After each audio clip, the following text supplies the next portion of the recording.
Been a long time coming. We here now. We here now. We here now.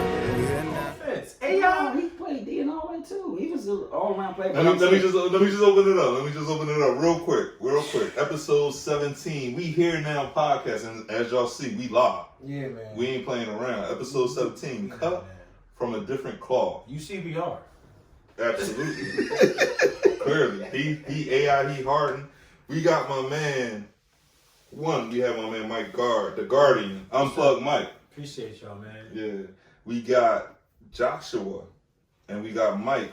Joshua and Mike are barbers by trade. Hustlers all the way through and through. Mm-hmm. They transform. They born to transform people. That's what they do. Mm-hmm. You walk in their shop looking crazy. Mm-hmm. They send you out looking like the god. Mm. And that's how they operate. Bars.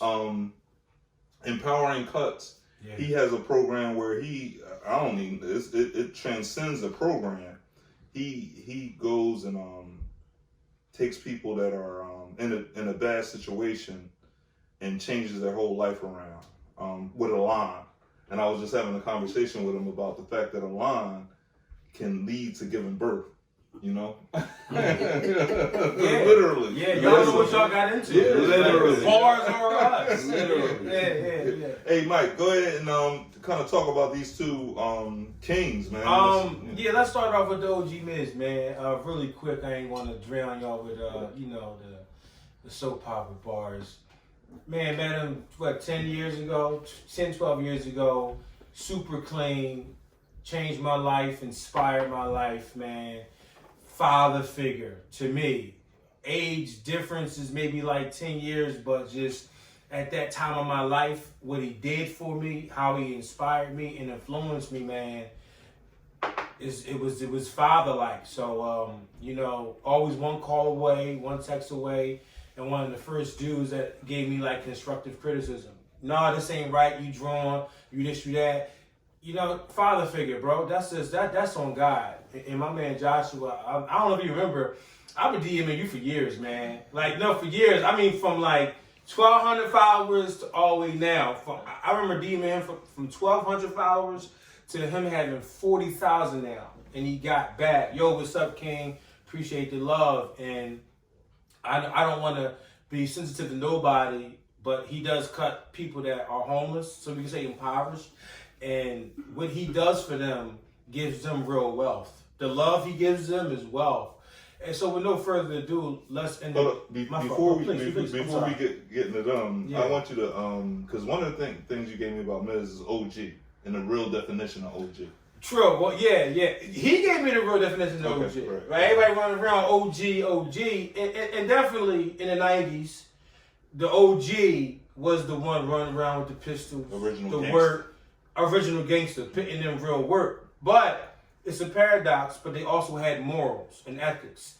They was putting work in, but they wasn't hitting babies. They wasn't hitting ladies. They wasn't getting crazy on Sundays. We don't see that at Philly anymore. There's no morals. There's no rules to the game.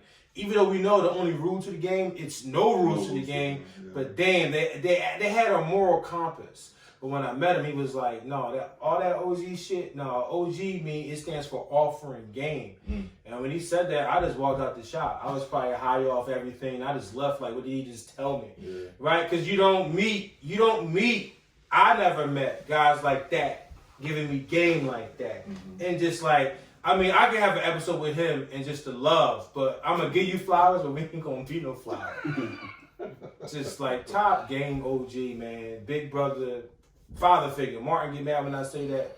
We could box, Martin. Right. It is what it is. Yeah, all day. All day. Yeah, so, like you was about to do. No further ado. Please, introduce yourself, Josh. Yeah. Thank you for coming here, most importantly, man. Is it Josh or Joshua? Josh, I got you. No, you're welcome, man. Thank you for having me. So basically, I've been cutting hair for 5 years. Barber out of Philadelphia, and what I do is I travel the country and I provide free haircuts for the homeless. The goal has always been for us to convert a mobile home into a mobile barbershop. Mm-hmm. And literally, we've been manifesting that for the last 4 years, and it should be done within the next 2 weeks. So it's major. Yeah, it's major. God work. Beautiful, bro. For sure. Yeah. Do you cut your own hair real quick? I don't know. Okay, I was about to say, 5 years and you line up like that, you sharp. Okay, that's super sharp, my fault. Go ahead, man. Let's introduce yourself. I'm Mike, Philly, barber / whatever else. Hustler. Yeah, Entrepreneur. everything. Yeah. Car dealer, truck driver, whatever. Hooping. Yeah, you can Treating get it you if on you the court. want. Yeah, all that kind of stuff. So I'm everywhere. But barbering is I love it. By trade. Yeah, You transform cats, huh? Man, I came in at 12, 13. Ooh. Yeah. Lacing. What year was that? What year was that, man? We not going How to you gonna disclose do my that? How you age gonna like do that? that. No. It was. I want to say what. That was about 30 years ago, something like that. I'm 45 now. So what made you? Did you always think you were going to be a barber, and what made you want to be a barber? Let's go there with it. The barbers made me want to be a barber. I went to the barbershop, right over Logan. Shout out to Dondi. If he ever see this, Dondi showed me how to cut hair. Yeah. Clean dude. He go by Bloodsport now. He rap. Yeah. Clean dude. Logan is lower North Philadelphia. Yep. I went to the barbershop with my buddy. Was the snap of the joint? You know. No. You know what it was? They was just so cool. Okay. Like I ain't had no pop. I ain't have nothing. So I'm looking for stuff. The follow behind, basically, like what's the format for me to, my life. And you went I went to the barbershop, went in there, peasy head, young boy. He cut me, gave me a nice round joint. You remember the joints we used to get? Caesar. No, not the high top joint with the fade. No. It was just like a round joint. Yeah. This was back a little bit. Yeah. And man, he iced me off. He talked that shit while we was sitting there. He was talking that shit. So who took you What you mean? to the barbershop? You went to Me and my buddy, Your Dion. home. Shout out to Dion, Philly Fats, my guy, my day one. My brother. He took me. We went down there. My man stayed with a fresh joint. He had a curly head, so he had all the steps and all that shit. He had a nice joint. He So had I'm steps like, in the box. that was the shit back then. Gummies, hurting. the Jeff and all that. So anyway, long story short, he took me down there. Yeah. I got my peasy ass haircut, right? And it was a good ass haircut, man. And better than the haircut, it was the company. It was like that vibe. When you came, the guy, he didn't have a barbershop. He was cutting in like a enclosed porch. Man, it was That's him. All of us. Him, this boy named Steve, or somebody else. Man, it was just like the energy was cold blooded, and I was like, damn, it's like send chills. Like when you can feel it. I came back, I was hanging out. Came back again, was hanging out. I do my little 1-2 step around there, sweep up, soak up game, try to hang out as long as I could possibly hang out. And then one day I cracked on him. I said, man, how you get that damn line out the fade like that, man? And he said, you got to get you some clippers with the thing on the side. And I was like, all right, show me how. He showed me real quick. And I went and bought some clippers. For $30, I went and bought some just like history, that. History, and I cut, and I loved it. It was like a. You felt that same chill. It was like the chill I feel when I shoot the basketball over top of you when I raise up. Josh, Before we go to Josh, I want to talk about the love in taking your son to the barbershop, and I envy you for that, Mike. The fact that you can take your son to the barbershop, and that's an experience that a father is supposed to have with his son.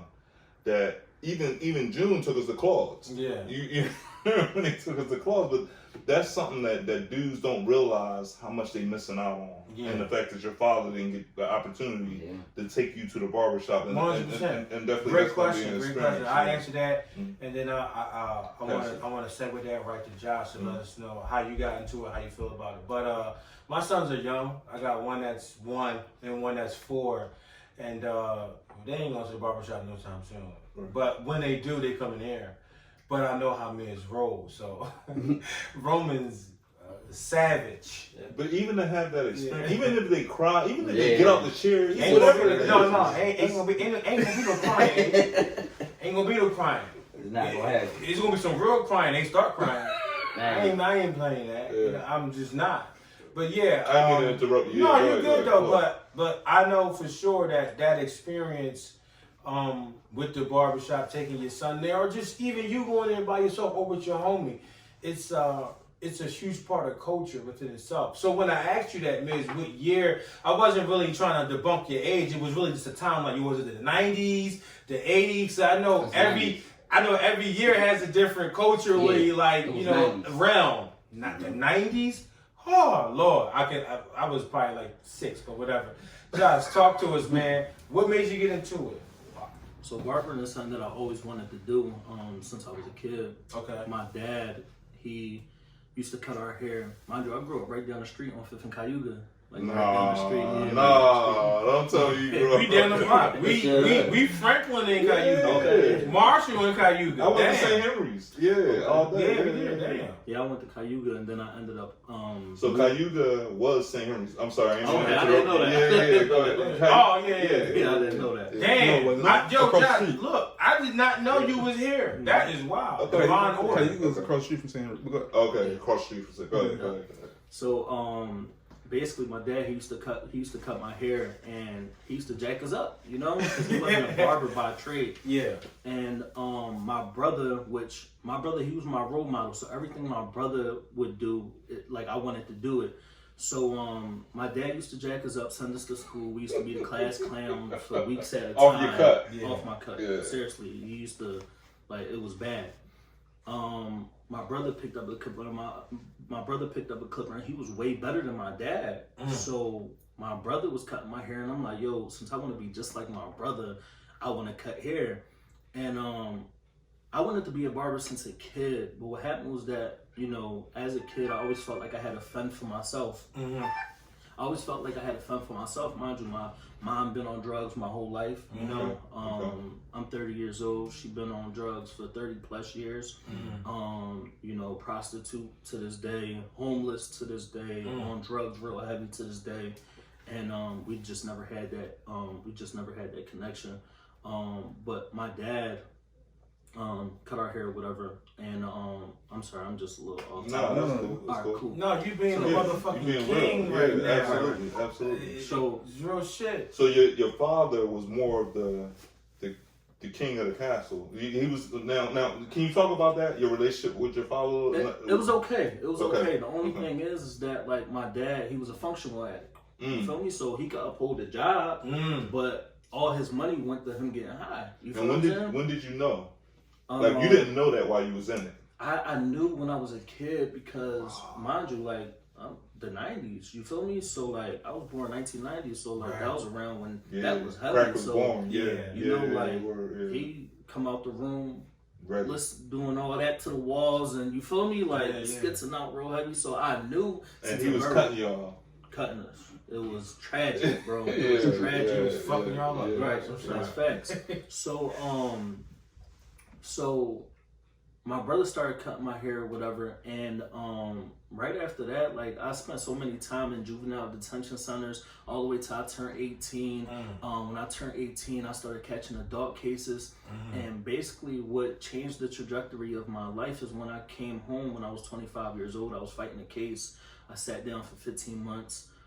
Because of my criminal history, they were offering me a minimum of 10 years. A minimum? Yeah, a minimum of 10 years. And the case that was kind of heavy, it was a drug case. And my record was just all aggravated assaults and all drug cases. And right after that, I just knew, like, you know, I'm just enrolled into barber school because this is something that I always wanted to do and give it a try. And my barber instructor, what he would do was he would take the whole class, the shelters. That's how we learned how to cut hair. And for me, honestly, me being able to provide a free haircut to someone meant more to me than to actually receive money for it. So at that point, I just knew that I wanted to do this and, you know, get back to the homeless and basically do this for life. Like, mind you, I don't charge for haircuts at all. For a living, I drive for Uber. That's what I do. And I'm a barber. Yeah, you just went through so many different levels, right? Can I tap in? Let me tap in real quick, and I'm gonna give it back to you. Yeah, no, you got it. And then I need Miz to tap in. So number one, growing up in that time, the 90s, right? Rest my mother's soul. She passed 3 years from liver cancer. Sorry, yeah. She was on drugs growing up. So don't like, and I'm not saying you are, but don't like feel away like she's the worst or I had the worst. Man, we all went through this shit. That's facts. At Hudson Park, Philadelphia, bro, it's the norm. And I found out by not finding out. I'm searching through the drawer to get some change, just get a pretzel for 25 cents. And at the time I didn't know, but I'm looking at 12 skinnies. I'm like, what the fuck is this? I'm looking at vials. Oh, wow. That's way back. They had vials. So I'm like, what the fuck is this? I get older and I'm like, oh shit, this is what my mom was doing. So when you say your pop was a functional, I was like, my mom was doing this shit and raising 6 kids and working. Yeah. Fuck that. I said you was the best. So the love I had for her came at a different element. Because she went to rehab after that. And she came home and she gave her life to the Lord. And it's funny because I was telling him outside, I was like, yo, you ain't Joshua, you know what that means? He was like, yeah, I know, yeah. Go ahead, dip into that. What, you and me or you? You and Joshua, me? yeah. So Joshua, the Hebrew name will be Yeshua, Yeshua. God's salvation. Right, deliverance. Deliverance. Okay. So when I'm seeing what you're doing, I'm like, it goes to our mantra. We here now. Where you was at, what you going through, but where you at right now? We here now. Bars. This ain't no bullshit podcast. We live this shit, right? Yeah. And when I heard that, and I seen that, I was like, man, one of our mantras is divine order. It's like, shit. Wow. Yeah. I said, it all this comes together. Mm-hmm. And your story is extremely cohesive to the OG Miz story. Yeah. Miz, can you tap into that for me? How you had to go through that and how you got through that and how you here now. Because don't minimize, and that's E's word, don't minimize, and I'm going to come back to you, but don't minimize what you went through and how you had to go through it and where you at now like it's nothing. Because we all see the dudes out there. We can go to EA right now. And it's your old OGs, they still out there. So for both of y'all to get through that and to do what y'all doing is collateral beauty, to be honest. It's like what you sacrificing, what you giving to get in return, and you don't even know what you really giving, right? And it's really what we giving is we giving our life and our energy. But for you to come, for both of y'all to come back and to do what y'all doing is beautiful. Miz, tap into how you was able to get through that and just become a juggernaut you are. Well, first I want to shake this guy. Man, this dude here. I would too, but it's COVID. But fuck, we got hand sanitizer. We got hand sanitizer. It was beautiful. It was beautiful. That shit is cold, heavy. man. It was when I be hearing shit like that. That Yeah. shit be having me like, God Yeah. damn. You know, And you here now. my story is typical, regular, basic inner city story. The shit is nothing. It's, you know what I mean? We all did the same shit. I got blessed with this talent. Yeah. And then I went down the left road instead of staying with the talent. Yeah. And I wanted to sell drugs because that shit was fast money. I got hooked up with that shit. And then, you know, you go to jail, you catch a case, you get this, you get that. And then the next thing you know, you in that life. Like, that's that life. You don't really think about this shit could be making... By if you started that shit and never stopped, you could have been at a better point, but you just you get to fucking with that drug shit. Did that fuck with you? You know what? No, man. What about you, Josh? Did that fuck with you? Like saying like, if I just would have stayed here, I would have been there now? No. Alright. Because it's like, at this point, I'm 45, man. I look at shit like it was supposed to happen for me to get a certain way, you know. So I went through what I went through, and it was a learning. It was living off experience, pretty much. I didn't have a teacher. I didn't have a guy that I had like one guy, and he died. He used to take me in all the time, but everybody else was like bloodsuckers. It'd be like they just want you to give you some work, and you go flip a strong back. And that's all it be. So I went through that, went to jail. I gave up about 8.5 years altogether. I kept coming back to this though. You know, when I go all the way down, I come back to this shit, and it put me back on. And then I got the money, I'm back on. That's what I do. I go run back down and fuck with the niggas that I ain't supposed to fuck with, because I'm back on doing good. The numbers, yeah, you're and looking at the spend numbers. good hard working money on drugs, and I can't tell you why I did this shit. I was retarded. Yeah, I'm retarded. That's what happened. I was retarded. So I did that multiple times, not just once, multiple times, and then I got hit with my last case. My last case was a heavy case.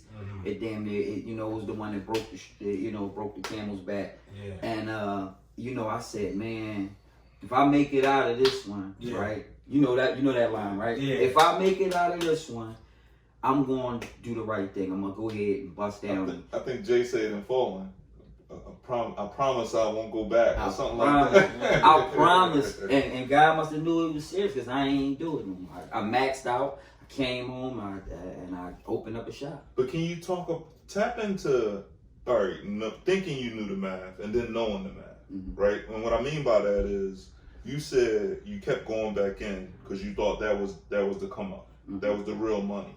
But now looking back on it, was that the real money? Well, to keep it 1,000, yes. It was the real money. Okay. Yeah, but it's what you do with the money. So I never did nothing productive with the money. So that leads to you it not being worth it. So in the 90s, the streets was the real money. Ridiculous. It was ridiculous. Ridiculous. Because of how much drugs anybody could get rich. But what came with it? What came with it? Like who? Like so. Hold up. You had the stick up boys looking after you. You had the cops looking after you. You had your moms looking after you. Because so and if you say that was the real, the flip was real.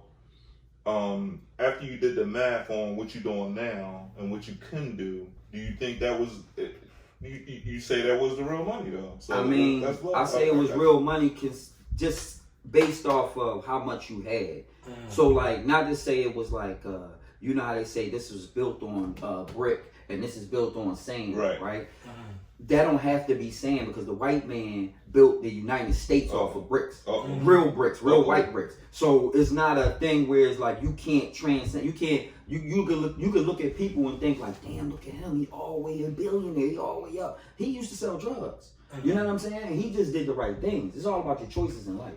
When you make the right choice, then that's that. Then people gonna look at you like, God damn. Listen, it's funny you said white bricks. I worked with the OG, and he always would say, "Man, I need these bricks." And I'm like just leaving the game, and I'm like, I was always talking about bricks. So I pulled to the side one day. I said, "OG, you talking about like bricks?" He was like, "What? You talking about them red bricks? Yeah. We need these cribs." Right. I was like, "All right, man, get the fuck out of here, man. I just want some shit." But you just tapping into that. I want to ask you and Josh a question, right? How unfair is it, or is it even unfair, that us growing up where we grow up in these ghettos, these urban communities, we don't even gotta look for the drugs. The drugs are here. How unfair is that? And I don't want to get too political with, as I killed a messenger and the CIA and all that, purposely doing it. But how unfair is it that the drugs is right there for us to get? Do you think it's unfair, or is it just it's a choice is a choice? How you feel, Josh? Good question. I think it's very unfair. And not only that, I also think that, a lot of these recovery homes for people to get better get approved in these neighborhoods. So like, you got people that's trying to get clean, but they could walk right to the corner and grab some drugs. 100%. And I don't really be understanding how these recovery homes get, like, how they're able to get approved in these places. Man. Yeah. But the thing here is that it's all about money. But the prisons is out there. That's right. You know what I mean? Yeah. Why ain't the recovery homes in the sticks? Where you can get better and be away from that. The prisons is in the mountains where your ears pop. Right. But the recovery homes is at right here. Broughton, Allegheny. Right next to Allegheny, man, they got the best fire in the city. Right. Right there. Right. And then in the prisons they get 14 cents off of $7 or $8. They how much did you work for when you was in the prison? I didn't have a job. Did you have a job, man? Yeah, 19 cents. 19 cents. You worked for what, man? 19 cents. No. I want these young boys to hear this shit. Yeah. So you run around on Instagram, you go on the Broadnary buying these fake knots for $5 and you doing all this capping. And you're gonna work for 19 cents an hour. Yeah. Crying About draws, food, and just your mind. And it's like, I want them to understand that, man. And that just goes back to just being cut from a different cloth. Yeah, and it's hard to be cut from that cloth if you don't got a pharaoh OG, you don't got a father, or even a mother. Because some of us don't have fathers and have mothers who are the OG. You feel what I'm saying? But Miss, how do you feel about that? Do you feel it's unfair that it's just right there? You don't even... Did you have to go look for some work, or did the work come find you? It's both ways. I mean, I feel, this is my opinion. Yeah, sure. I feel like it is fair. Oh. It's like what is that called? What's bad and it's good. Paradox. Yeah. So like you have a situation, right, where you have the hood, right? But like when you looking at it a certain way, you looking at it like somebody forcing us to be in the hood, or somebody forcing this, or somebody forcing that. You don't have to do nothing that's in the hood. You could pursue a better situation. You don't have to. You could walk right past the guy that's selling drugs and go do what you gotta do to get out the hood. I got guys who I grew up with. My man Nick, he's a genius. He went to school and now he's making super money and he's living a good life. He walked right past that. We spoke every day. What's up? We played. We did all that. But he just didn't go down that path. It's your choices. Do you think that's the same for everyone? Do you think everyone has that same choice of no, just stay focused, or does anyone have the, and I don't want to use this word so insensitive, the excuse to say no, I gotta get some work? And I want to build off that, Mike. Go ahead. Definitely because when you say that, he had the opportunity and he didn't take that path. But everything that there's a saying, everything that glitters ain't gold, right? Yeah. And we kind of get caught up in the trap of the glitter. Right. I always say that we buy the glitter, lock, stock, and barrel. Yeah. We don't need the gold. We just need the shiny shit. Yeah. Sunny stuff. Yeah. Shiny shit. Yeah.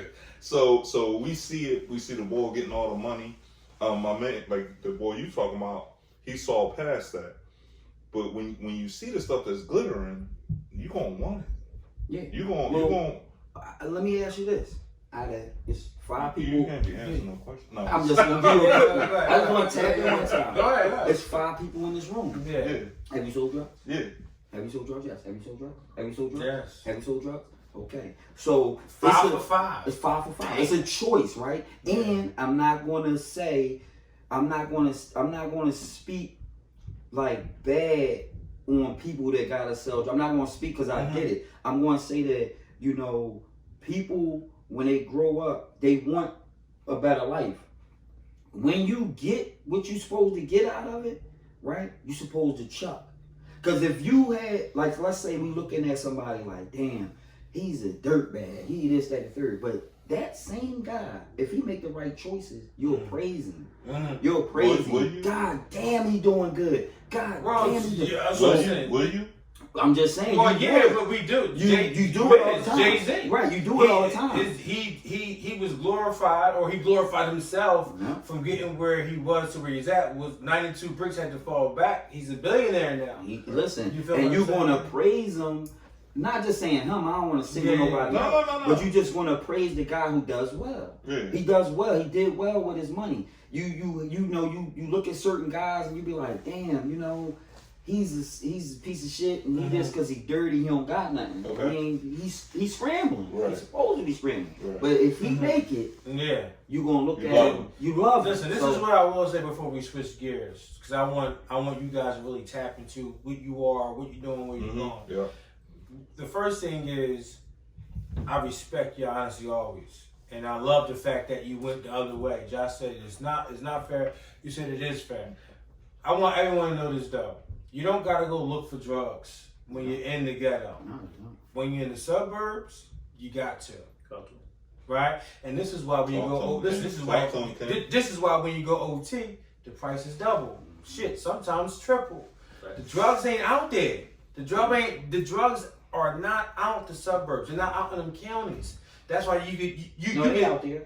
No, but how easy? Okay. Well, it's Absolutely. So what is it? It's the quality of the drug? It don't matter. It's crack out there. Miss, it's the crack we got here? No, Miss, this is what I'm saying. Go ahead.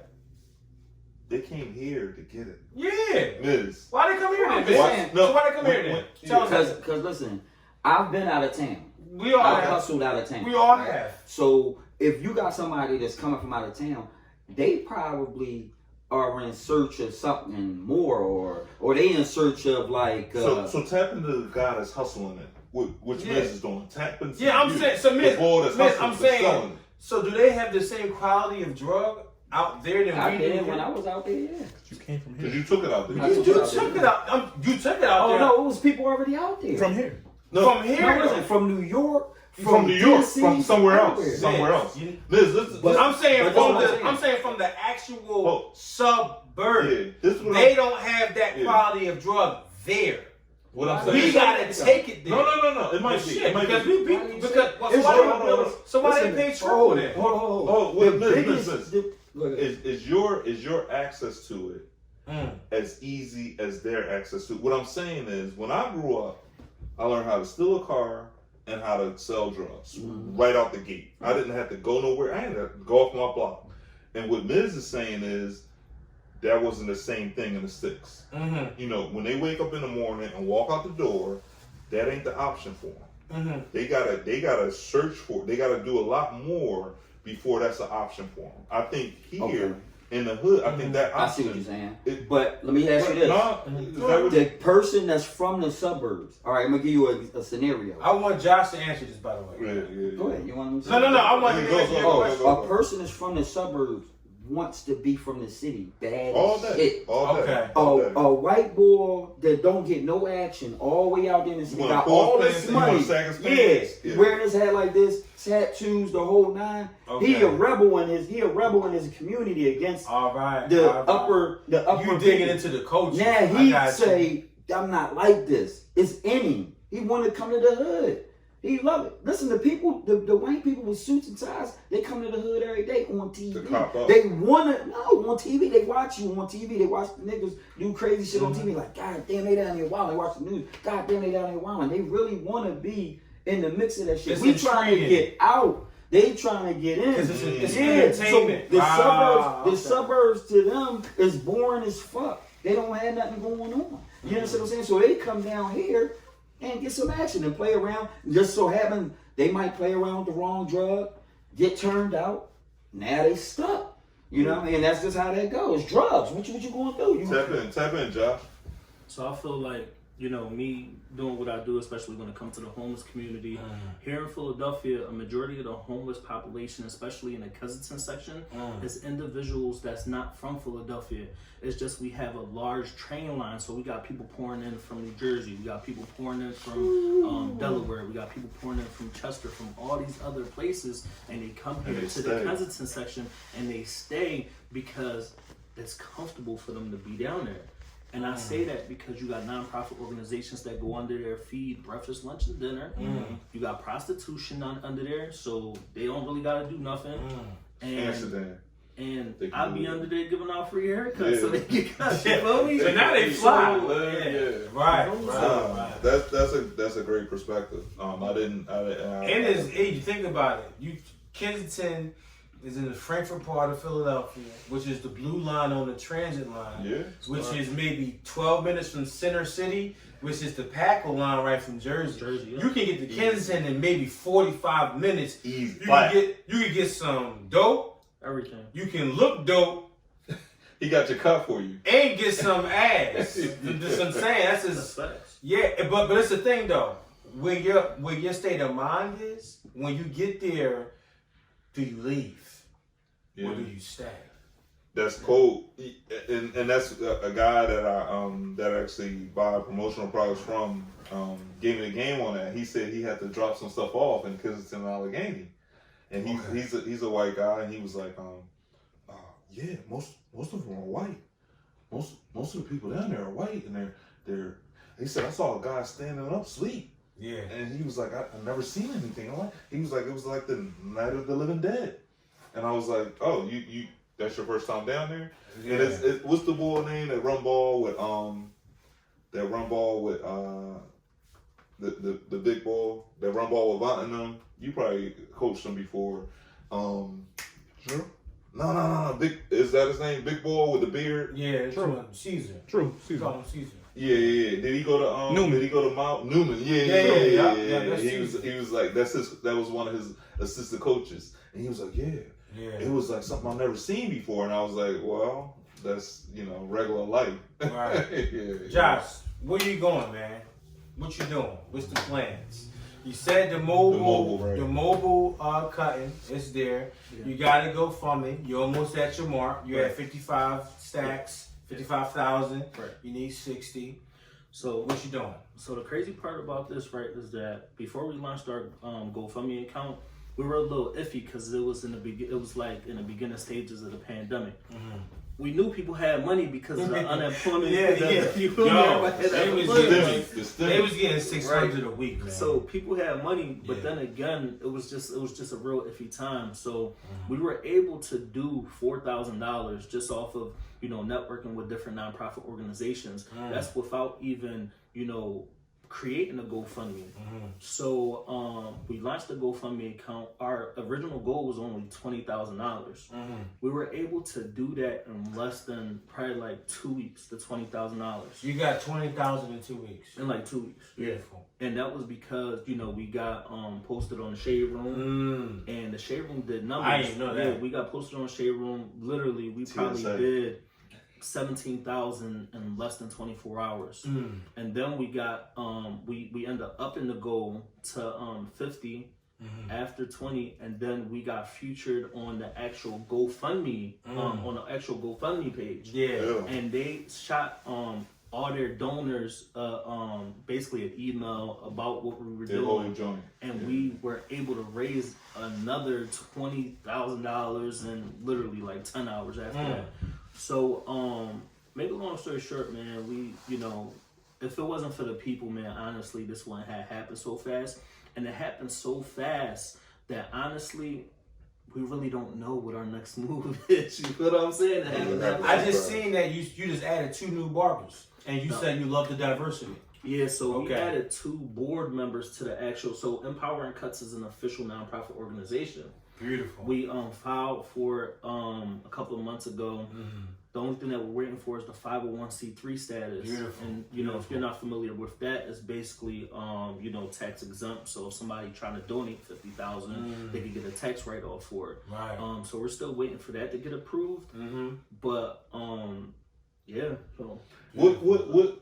So I don't know if you already talked about this, but what made you want to cut the homeless? Like what triggered you, or what drove you to actually want to do that? Because that's powerful, man. Yeah. So when I was in barber school, I wrote in barber school. My barber instructor, he used to take us to shelters. That's heavy. Yeah, I remember you said that. That's crazy. That's heavy. Yeah. That's how we learned how to cut hair, because his method was, none of y'all know how to cut hair. We're gonna go to these shelters. We're gonna give out free haircuts. So it's like y'all gonna be practicing, but at the same time y'all gonna be giving back. Right. I went to school in Wilmington, Delaware, so I would commute to Wilmington, Delaware every day on the train. It was like an hour and a half going and 2 hours coming back, and I did it for 15 months, man. Because in Delaware, the hours is different. In MPA, you need 1250 hours, but in Delaware it's 1,500 hours. And what made you go out to Delaware? Because there was no schools in Philadelphia that you could apply for that was able to take financial aid at that time. I didn't have no money. I just came. I was broke. To become a barber, you need $1,500 in Delaware. You need 12. Okay, go ahead. So I was able to get accepted for the financial aid out in Delaware. So I went to school, finished school out there. And in the process of me finishing school, the school ended up going bankrupt. So I graduated on time. And in the process of them going bankrupt, I filed for a student loan forgiveness and it got approved. So it's like I went to school for free. You feel me? So I didn't have to pay back the 20 bands that I went to school for. You said what? So $20,000 to go to school. Man, how much you paid for your barber license? Man, I think I had to get a check. It was like 3,000 something, and then grant and all this other shit. Do y'all think these young boys that's coming in the game know they gotta pay that much money to get a barber's license? Well, I went to school, so it's different. You know, you got a lot of people that, as a barber, if you're a master barber, probably, you know, you could go under a barber as a apprentice, right? And basically, you could get your hours from somebody. What makes you a master barber? The hours. Oh, okay. You got to put in that work. So you can be the sharpest on the planet. There's a lot of sharp barbers in Philadelphia that don't have the license, and I'm one of them. Yeah, we don't speak on that though. Listen, I said I'm one of them, and I never spoke about this before because when I graduated barber school, what happened was that the state of Delaware, they denied me from me getting my actual barber license because my criminal background. For real? My fight, yes. Oh, time out. So if you have a criminal background, you can't have in a Delaware. In Delaware. All right. Another bar. Young boys, y'all gotta know. This is a beautiful show, man. They don't know this, man. They don't know. Right. They don't know. I'm sorry. So for me, honestly, it still didn't stop me from doing what I was doing. Right. But it just sucked because at the end of the day, I'm like, well, y'all know I was fighting the case the whole time while I was in school because mind you, remember I told y'all I came home. Yeah. I was still fighting my case from the streets. Right. So they were signing off paperwork. Taking that 20,000. Taking that 20,000. Exactly. That's exactly what they did. And when I went to go fight it, my main thing was, well, you telling me if I get locked up and go to jail up top, I could get a barber license in jail, but I can't get a barber's license in the streets? That don't even make sense. What was their reaction to that? There was no reaction. Yeah, there was no reaction. That's crazy. But man. Do either one of y'all know how much it costs in Philly to be a barber license in Philly? How much the school is? No, I don't know. You said it's 12, but you said it's 1,500 hours in Delaware. You said it's 12.50 here. 50 here, but you said you don't know the math on it. Might be a little cheaper in Philly. It's probably You think it's around the same as? No, it's probably about 15,000 or something like that. To be a barber? Yeah, you gotta get. That's fact. I'm not gonna do nothing. I'm not. No. Sally Mae. Look. Tell me about it. I'm not in no way minimizing or downgrading the craft. What I'm saying is, in every other element, if you are artist, you guys are artists. You're Picasso in my eyes. They ain't gotta do all that bullshit. You listen. You know how to throw something on a canvas. You ain't gotta pay nobody no 20,000. Right. No, I'm an artist, and it's like I'm on his page every day, man. And that's where I was gonna go with it. I'm on his page every day, man. If that don't get you a barber's license, brothers and sisters that are living impoverished, and they get and they get that cut, man, they feel like $1 million. That's facts. And even with you see me now. Yeah. If I get when Mike come out that joint, he talk like a different person. Yeah, I mean tonight. Dennis, you don't understand. No. He talking like a different person. But you know what? Let me ask you that. Do you guys, being an artist you are, I hate barber, being an artist you are, do you guys really know, like, do you feel the energy? The life that you Do you breathe. feel the energy of us after y'all line this up? Do you, y'all feel, how you feel when you get that? Do you do a spin after you do you spin around after you lace somebody like, ew? Yeah. You just feel good. You know, you just feel like, I made this guy feel good about himself, you know. I helped him out, you know what I mean? I mean, whether it's on the level he on, that's the ultimate level. Like he's doing it for free. He's I'm saying, do the jaw snap a little bit? You know, if you really hit the line, if you really hit it, and he jump up and he act crazy, you pop that motherfucker jump, pop, pop, pop. Yeah. You know, but it's just it's art. It's like I like to draw, I like to do things. So when you artsy, all of that stuff goes in, and you know, being able to do it with your brothers, guys that you know that you appreciate, and they come through, and they. So it's a little different when Miz come through and you lacing. Yeah, you saw how he came in there because you was just talking about that earlier, how he looked kind of crazy. Yeah. That was the crack. That was the I hit it. I slid that in, make him feel bad about himself, so I gotta get dressed up. You know, and then the money is something, but it's the vibe. That's what drew me to. The vibe. So Josh, are you ever going to do your own thing, like getting paid for it in your own shop or the mobile shop, or you want to just stay here where you at? So like if I could get paid for doing what I'm doing right now, honestly, then that'd be lit. Like literally, I cannot see myself in life doing anything different but provide free haircuts for the homeless. That's it. Like that's the only thing that I could see myself doing in life. Like I got friends that come to me for haircuts and they try to pay me and I don't accept the money. But that's cause like I'm just different. You know, like at the end of the day, like it's and just, stay like this. Try to free cut. What you doing at? Come on, son. Send me your personal camera. That's beautiful. It's super love, man. Like because that ain't everything we do, everything that we're told to do is around money, right? Everything. You know, when you grow up, get the bag. You're supposed to get money, so that you taking that out of the equation. I hate get the bag, man. I hate it. I hate get the bag. I hate it. But that's what life is now. That's what Instagram is. That's what everything is. It's all about getting them. And the fact that you take that out of the equation. And I told you when I looked on your most recent post, empowering cuts _ right? It was a guy laying on the ground. Laying on the ground. Yeah, that was the latest post, y'all. Yeah. I seen it. And I look at him and I'm like, damn, that could be me. Why can't it? That's just like me. And he transformed him and gave him life. And like I said, that line can lead to birth. I promise you. A chick scene, yo, come through. And you know what's crazy is that that's when I was in Dallas, Texas, when I did that. And the thing here is that Hold on. You did. Yeah, I remember you mentioned that when you first said it. You do it all over the country. Come on, man. But this Stop being joint, humble, man. Come on, man. Don't minimize that. So this joint, the post you just made was from Texas. That was from Texas, yeah. I actually just came back from LA about like 2 weeks ago, 3 weeks ago. Craziest homeless population I ever saw in my life. What's the name? Ryan was in Skid Row. Yeah, Ryan was in What's up, bro? Yeah, what's up, bro? Yo, insane, bro. And I never been to a place like that in my life. It was insane. But when I was in Dallas, Texas, man, I was sitting down with this homeless guy after I got done cutting his hair. And he told me something, man, that will stick with me forever.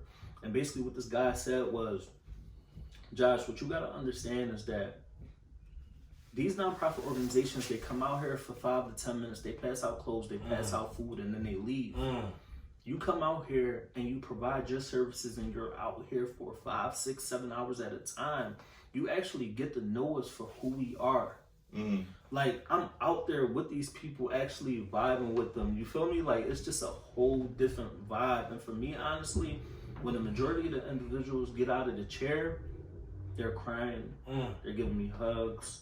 And it's literally multiple occasions. I just was crying looking at One Night in Miami. You know what's crazy is that like I have so much content that I haven't posted yet that literally I can't even go through some of the content because it's just that emotional. You know, like you talk about your skill set, right? Like I said, y'all transform cats, right? Just the skill set alone, not necessarily doing it for a homeless person, but doing it for a doctor or a lawyer. Like he coming in there jacked up and you lacing him and you transforming him. Now you talking about a person who felt like they was on their last life, who felt like they ain't have anything else to live for, and you lacing him. You changing his life. So 100%, that's a different experience. But to your point, can y'all talk about what that's like just that experience, just being a therapist, being a doctor, sometimes maybe being a lawyer, making recommendations, the different things that y'all go through when a person sits in your chair and what you have to become. Can you talk about that a little bit, Liz? Can you? Yo, listen. You said therapist. You don't know what it means because y'all cut. Well, you get cut too, but just me being someone who's always gotten cut. So when your barber is spinning you around and he says something as small as this, nah, that ain't the move. And then he hit you. This it. And then you look in the mirror and you see your shit like that. You be like, yeah, that ain't the move. That changed your mind. No. Yo, You know, listen. Do you know how many I got from him though? Yo, That go. changed your mind. Hold on. Explain. Say that again. No. Because you sat down and you was crazy, right? Yeah. And then he spin you around in that chair and you look in the mirror. Yeah. And you transform. Yeah. And he said that ain't the move. And he just laced you. You like, Yeah. hell no, That's not the move. You right, bro. You know how many You how many of them I got in 12 years from them? That's not the move. No, You can tell me anything. Yeah. And I'm Yo, put your job. All right, right now. This is what you just gave me right here. This love you just gave me so much love. When you said therapy, it's like it's the most therapeutic shit I go through in life. It's just like.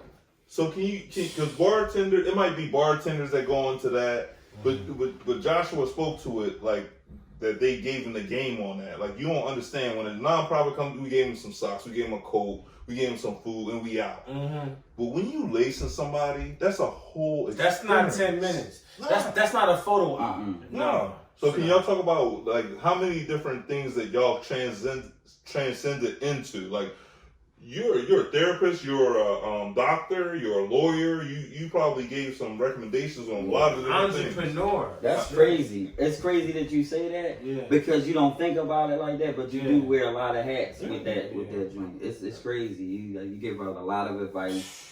You really get to know people, and you really build relationships, man. With me cutting here, man, I built some really solid relationships. Some of the best. Even the bad stuff, they come through the barbershop. Yeah. You know, it's just like the bad, the good, the bad, the ugly, everything that come through the barbershop. They sit down, and you know, you get to talking and you get to cutting, and next thing you know, this is your friend. This is somebody you know for you about to know for 20 years straight. Right. You know, that's tighter than your family members. They're tighter than, so it get real deep, man, and you kind of learn. You know, like stuff that you don't even know that you know. You kind of learn it because people were sitting in your chair and they have problems, and you sitting there listening to the problem, and you giving them. You know, when you first started, you like, I don't know if I can tell this nigga. I was gonna say, you know what I'm saying? Some of it get too heavy. Yeah, you don't know what to tell them, so you just give them your best. You know, your best game. This is what I would do. This is what I would do. Boom, boom, boom, and you know they be like, damn man, you right, but you looking from the outside. In they joint, so you're going to give them a better look than what they probably all over the place. Yeah, but you know, you wear a lot of hats with this thing, and you know, I've been around a long time. Man. I probably got like 30 years in cutting. 30 years of cutting. Yeah, wow. 30 years of cutting, man. So I know, like, what to tell somebody if something's going on. That happened to Steve.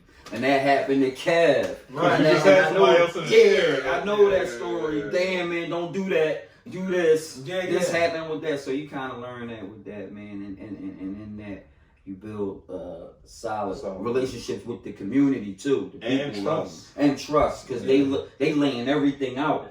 I know with Josh, man, I know you done heard some of the craziest stories. I be asking them joints too. I be asking, like when I get around smokers or I want to get around something, I be like, hey man. Don't label them like that. Nah. Well, you know what I mean. I'm messing with you.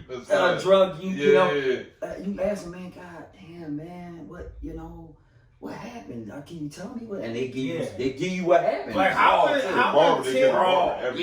intense do those conversations get? It's really intense. Like, do you go in or you just let them go in? Like, how does that even work? Yeah, So majority of the time here is different, but the majority of the time here is me connecting them to resources of other nonprofit organizations that I have. So maybe placing them inside of recovery homes and stuff like that.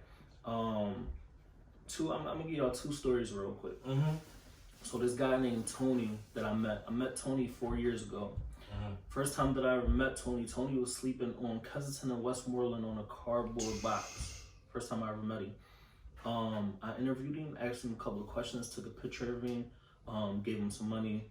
Didn't see Tony until a year later. I saw Tony. Tony was still on Kensington and Westmoreland, but he wasn't sleeping out on a cardboard box anymore. He was sleeping inside of a box truck. But Tony was cool with that because Tony wasn't like out on the streets, but he was inside of a box truck. But he was okay with that. Yeah. A year later, I held a 24-hour fundraiser. We were cutting hair on Kensington and Allegheny for 24 hours straight, nonstop. Literally, it was insane. It was insane. I saw Tony. Tony gained so much weight. He looked good, man. Yeah, he looked real good. That made you feel good when they gained that weight, though. That shit is crazy. Tony looked really good. Never saw Tony like that day in my life. He looked really good. And then a year after, not too long ago, probably like a month ago, I saw Tony. Tony sat in my chair again, gave him a free haircut on Kensington and Allegheny. And basically, Tony now, he has an apartment. Yeah, Tony now, he has an apartment.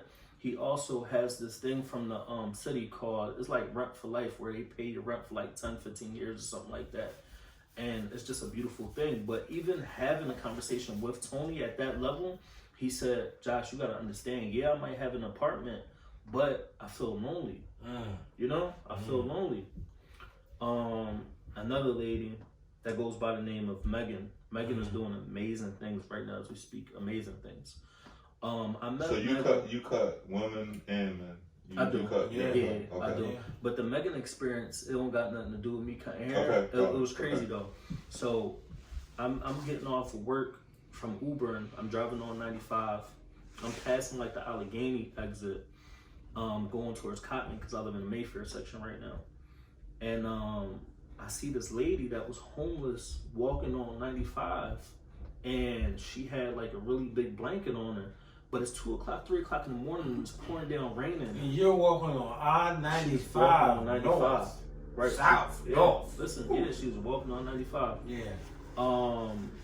I pulled over because in my heart, I knew that I was about to head home and I was going to be in a warm bed. And I just couldn't just drive somebody walking on 95. I just couldn't. So I pulled over, whatever. I asked her, she needed a ride. She got in. She said, yes. She said, thank you. Her plan was to walk from there to Bensalem Street Road. Lord. Nearly impossible, bro. It's nearly impossible, bro. Especially 2 o'clock in the morning. Yeah. She would have probably got smoked, bro. That's about 30, 40 miles. Yeah, she would have probably definitely got smoked. So, we got into a conversation. I told her what I do. I travel the country, provide free haircuts for the homeless. I lost total communication of her. About like 2 months ago, I get this inbox on Facebook, and she was like, "Hey, you give out free haircuts to the homeless?" I'm like, "Yeah." She was like, "Do you ever remember picking up a lady on the 95?" I'm like, "Yeah, I do." She was like, "That was me."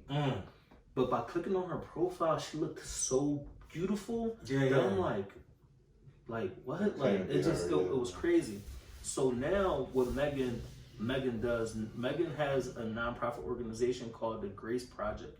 And basically what they do is they're a nonprofit organization that go out every Thursday to the Kensington section and they pass out food, resources. That's your nonprofit organization. That's a reflection of you. Yeah, for sure. Like please believe that's birth from you, man. And that's super love, man. I ain't mean to cut you off. But I wanted you to make sure, and I'm glad that you recognize that. Like that's the energy that y'all giving off. And I talked to Miz about that before, even like in conversations with Mike, like the love that he expresses about you, and even talking about like Newt, the love that the game that you gave and the blessings that you handed out. that's super love, man. And hopefully y'all don't minimize and y'all celebrate how the kings that y'all are cut from a different cloth, almost like kind of y'all totally different cloth. This cloth is something that kings is made from, you know, and I appreciate y'all blessing us with explaining the different things and showing us the love that y'all are. But it's amazing, man, and please, hopefully y'all writing this stuff down. You know what I mean? Like y'all need to have movies. We've seen movies about lust. Yeah. You know, like you seen movies about lust. We've seen them champion our trauma. Like when we do stuff wrong, they all over it. But this is the stories that they're supposed to be telling. Yeah. You know, like, and that's I ain't mean to cut you. You can go that right there. Definitely keep talking about the program that Megan. No, I meant to cut you off. I wanted you to say the name again. You said the Grace Project. Yeah, it's called the Grace Project. And basically, one word. Yeah, the Grace Project. Yep. Because I want everybody to get it. The Grace Project. Listen, we gotta get locked in. That's somebody that I could, hook y'all up with. Y'all get interview her as well. Yeah. An amazing person. Beautiful. An amazing person. So the last thing that I wanted to say about that real quick was that the powerful thing about this is that Megan used to get high in the Cousin section, and now she's going back to the Cousin section with them same people that she used to get high with, and they she's see getting it back to that community. And they see it. They see the hope. Yes, without a doubt. I'm not just saying this hope. I'm showing you what's hope. Yeah. And that's the huge thing about what y'all doing. Like all the trials and tribulations of growing up in whatever neighborhood we grow up in. The fact that y'all here now, it speaks to being cut from a different cloth, but that's the same cloth that these people in this community is cut from, and showing that they can build towards this. That it ain't. It's going to be hard. It's going to be a hustle. Like y'all explaining it. Like it wasn't easy. Nothing y'all did was easy. Or what you're doing now. I mean, Miz, before we get out of here, let us know what you're doing besides cutting. Even if, you say you do trucking, cars. I want the young boys or even the OGs. I want everyone to know that you don't got to cut forever. You got opportunities to get your own shop, mobile shop. You got opportunity to make some good money, transcend that, right, to your entrepreneurial goals and ambitions. Talk to us. What you doing, man? I just got into trucking. Okay. So I picked up a 26-foot box truck. Is this CDL or non-CDL? So 26, you don't need a CDL. Once you go past that, you need CDL. You go past 26 foot? It's the axles that make you have to have a CDL. Multiple axles. What is that? On the truck, you got one axle, two axles, 4 axles. No. That's how trucks work. You talking about the bottom of the car? Yeah. All right, cool. So yours ain't got no. Mine's just got the front 2 tires, the back 2 tires. Once you add more. You have no axles? No. He got no inner tires. He just got the regular. Okay. Yeah. So like once you add more tires to a tractor, it becomes like a trailer, and then they CDL you. But once you got we just got the regular. I got a dually back, single front, and it's just something that I always been like that. So I'm beautiful. I just wanted the young boy. I'm really focused on these young boys, man. So let's tap into them. Go ahead. I'm talking about the young boys that's out here that's putting work in, that's cutting right now, and he's like, "Yo, I gotta cut 57,000 hours a week to make money." No, put some money to the side. Young boy, you get a truck. I don't got time to get a CDL. Young boy, you don't gotta get a CDL right now. So I want them to hear that from the OG that's putting that work in. No, slow down. If you want to do the trucking thing, don't go past 26 feet. A 26 footer. You good. You clean. The axles, I want them to hear that. You know what I'm saying? Because nobody wants to be up for 12 hours a day doing anything. Cutting hair, taking trash out. No, we want to minimize the labor and increase the wealth. But I'm sorry, go ahead, Well, I mean, speaking on it like that, it's if you want to get somewhere, it's already in you. You know what I mean? It's in you. It just has to be like somebody just has to give you some information. That's what you really need, the info. It's in you already. If you're a bum, you a scumbag, you don't want nothing, it's in you already. You're not going to materialize into nothing because you're going to, everything you touch is going rotten. You're going to rot it out, you're going to burn your bridge. Yeah. But it's select few people out there that, you know, they say, oh, I'm a hustler, you know, woo, woo. Then they already putting their hustle to them. And that's the thing. So I want to speak to that. If you claim to be a hustler, right? If you claim to be about that business, then get on your job. That's it. Right? Like y'all put in hours. Even if it is the haircut thing that you want to do, you got to put in these hours. Like my man, he took the money out of the equation. Right. It's about love. It's about giving love. So it's all about, if you about the, and I know you hate the bag, but if you're about the bag, then be about the bag. Work.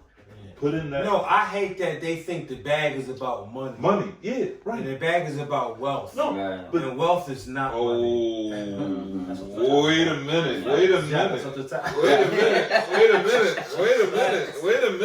was off the top. No, all these rich people ain't got all the money. Right. Yeah, you see it all the time. And not to be insensitive, they commit suicide. Mm-hmm. How you commit suicide? You got $1 billion. Right.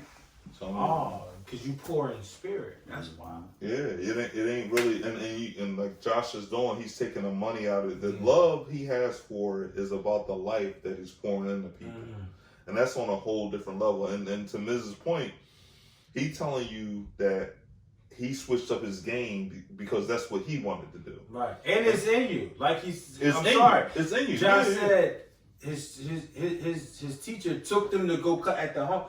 I'm not showing you something that is not already in you, right? Because it's, how many people was in your class? 30, 40 people was in your class? It was about 15. How many's doing it? It ain't 15 people that's doing what you're cutting doing. the homeless, right? Oh yeah, no. Right. I'm the only one out of the class that does that. Right. I'm sorry, man. We gotta get out of there. What was you saying though? So you doing the trucking? What else you doing? Well, that's it for right now. Okay. The cars too? I was doing the cars. Yeah, I might come back to it. Okay. A little bit of a headache. No. I love selling cars. Listen, I'm going to come back to selling cars and get my own car lot and all that stuff. Okay. But, right now, you know, and with me, it's just be about instant payoff. You know, it always kind of been like that. And you know, it's hard to shake instant gratification. It's hard to shake some it. of us work good. It's hard to shake it, man. It's like when you see the wave moving this way, you be like, damn, that's the wave. Okay, boom, and you hit it, and then it show you something. You know, then you say, all right, well, boom, let me mess with it. It's a good wave. I wish I would have known about it 10 years ago, 15, 20 years ago. I would have been on that wave. I would have had that solidified and been doing something else. Because it's a stream of income. It's like it's something you could put together, and then you can step outside of it and watch it work and get money. Same thing like the barbershop. When you're supposed to do it that way, you step into it, you get it popping and start rolling, then you can step out of it and it just bring you income. So it's the same thing like that. My next move probably be real estate. You know what I mean? Because that's something that I always wanted to tap into. I got like a little list I had from jail. You showed me. I got a list, so I'm knocking them down one at a time. And that's important. That's important. Writing them goals down. Listen, before we get out of here, and I turn it over to the Co-King, Big Homie E. I appreciate y'all both. Right. I appreciate. I really a 30-second story about Josh. I had Josh maybe like 3 hours ago, and I said, "Yo, you still gonna be able to make it?" He said, "Oh." He said, "Yo, I completely forgot about even coming." I was in bed. He said, "I'm getting dressed. I'll be there." Yo, it's like, but it's not surprising because I see what you're doing and I see how you're talking. Even earlier in the day, he gets on Instagram and says, "Yo, send me all of your game. I'm doing free promo." This guy has 40,000 followers and he's doing free promo for people, right? Free. They charge these dudes, they charging buku numbers, giving you a half-ass promo, and got 12 followers. Not even helping you like really promote something and give something more. Like we are here, man, to promote love, prosperity, joy, and wisdom. Like, do what you're doing and do it because you want to do it and you're great at it. And I appreciate both of y'all, man. And I just want to claim glory over your mom, bro. Right? Your pop was cutting hair to give you. Your pop was cutting your hair to give you a line. You cutting hair to give your mom a new line in life. You feel what I'm saying? And I hit you the other day about your daughter. How's she doing? Yeah, she good. She good. Yeah, she good. Beautiful. Thank you, man. Yeah, she good. Beautiful. Appreciate that. Yes, I appreciate you. Claim glory in all of y'all, man. Claim glory in you getting 30 trucks, Yeah. Claim glory in you getting 30 mobile trucks nationwide. Make sure you just don't deal with a scumbag that's doing your 501c3 and your nonprofit. Because I ran into one, all right? Yeah, we hired a lawyer. I'm going to leave it there, though. Yeah, no, we hired a lawyer for that, man. We got a lawyer for that, so we good. Big boy talk. I'm just saying big boy. I ain't a lawyer. All right, go ahead, E. Send us home, D. Nah, it's all super love, man. It ain't too much more to it, man. My man Mike, he doing his thing. Josh got the mobile barber coming soon to you soon. Maybe Mike and Josh connect on the mobile barber John, because you know what I mean. You know, that's where it's at, and I can't wait to see them around the city, and not just around the city, around the country. I'm sorry, because Josh gave me the game on that. Oh, I'm sorry, Josh. But I'm sorry. Before you leave, where have you been? A lot of places, man. Okay, we really did. Out of 50 states, we hit 38. All right, cool. Whatever. Probably like 28, 29. Ain't that powerful though? Yeah. The love in you for the people. And that's before. That's before you had the mobile joint. Yeah, that's what I'm saying. Like, it's just like they always say, like, yo, if you're doing what you love, you could travel the world with it. And look at you. And the last thing I say is, look at God. Listen, and the last thing I say is, you post something the other day on Instagram about. I think it was the Caucasian brother on the ground. He was like, yo, he's human too. We got to get back. Even get back. Everything going on. Yeah. The police brutality, the presidency. We have to get to a place. The murders in Philadelphia with these young kids. We got to get to a place that we learn, understand, and it can educate people how to look at each other as human. Until we can participate and practice humanism, we're always going to be living inhumane. That's just how I feel. It's tough, but I got faith in you. I got faith in us that we can make a mark and like really push through. And the shout out, last thing I say to shout out to is I call him Don the Damage, the young King Daryl. We put something on Instagram and he said, yo, Mike, I hear you a lot on Instagram. I don't see you. I love that, man. Yeah. Call me out. Yeah. Call me out. Some dudes would be like, oh, yo, delete it. No, I'm about to repost it. Yeah. He said, no, I need to see you, Mike. I hear you. I see you on Instagram. I need to see you down here. I see you. You gonna see me? No. I see you now. I got you. You think you see me? No. You don't know what's coming though, Daryl. And that's gonna be heavy. It's gonna be super heavy. It's done. And what I'm saying is that you hear now. We hear now, and I ain't gonna. We gonna end with that. We hear now. Yeah, no pun intended. No, fuck that pun intended. Get inside of here.